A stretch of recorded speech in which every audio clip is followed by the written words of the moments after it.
Turning now to the political drama over Barack Obama's former Senate seat. Many Democrats have had enough with the man who now fills it, Illinois Senator Roland Burris. There's been a steady and growing call for Burris to resign. And joining us now, House Democrat Hare of Illinois. Congressman, it's good to see you this morning. A lot of these calls for Senator Burris to resign have been coming from editorial boards. They've also been coming from state politicians. You are among only a couple of members of Congress to call for his resignation. Even Senator Dick Durbin says, well, the seat's in question, but he won't call on him to resign. Why is it imperative for Senator Burris to resign, at least to you? Well, John, first of all, thanks for having me. It's imperative because I believe the people of Illinois have had enough. You know, we had a governor who disgraced himself in the state. I had said from the very beginning that anybody that this governor appointed to the Senate should not be seated. I listened to the senator testify before the impeachment panel, and it sounded reasonable at the time. I went over when he was sworn in and congratulated him. But now we hear and see the affidavit, and we find out that, in fact, Senator Burris was, in fact, talking to the brother of the governor several times, that he was actively out trying to raise money, trying to secure a job for his son. And I've had enough, but the people of this state, more importantly, have had enough. He ought to resign and do the right thing. Now earlier this week, not how... Earlier this week, Congressman, he was at the City Club in Illinois, and he was saying that he did nothing wrong here in all of this. Let's listen to what he said, and then I'll get you to react to it. Okay.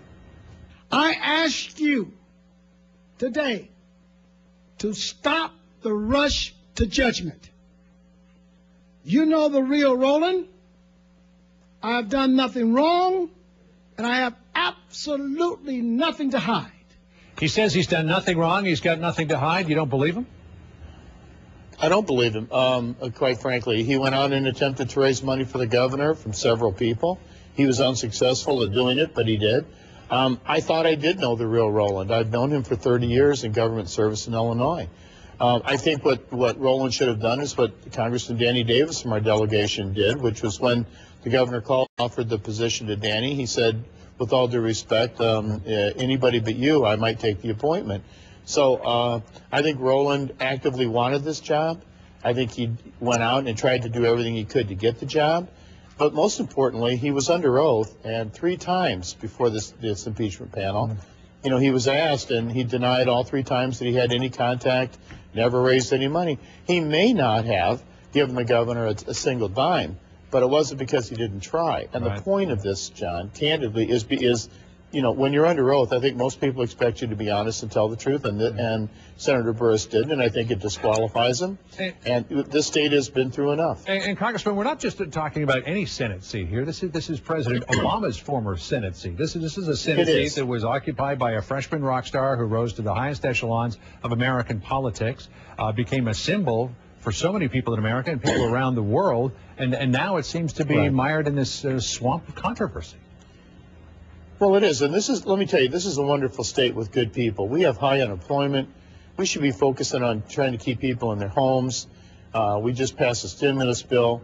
We should be doing the work of the people here. Now we're tied up again with ethics investigation, the Sangamon County State's Attorney looking at possible perjury charges. John, we've got a number of people in the state that would be great United States senators. And by the way, Illinois has had a history of wonderful senators. Dick Durbin is a great senator.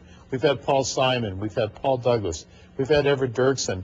We're sort of the butt of jokes. And quite frankly, I don't find this to be funny at all.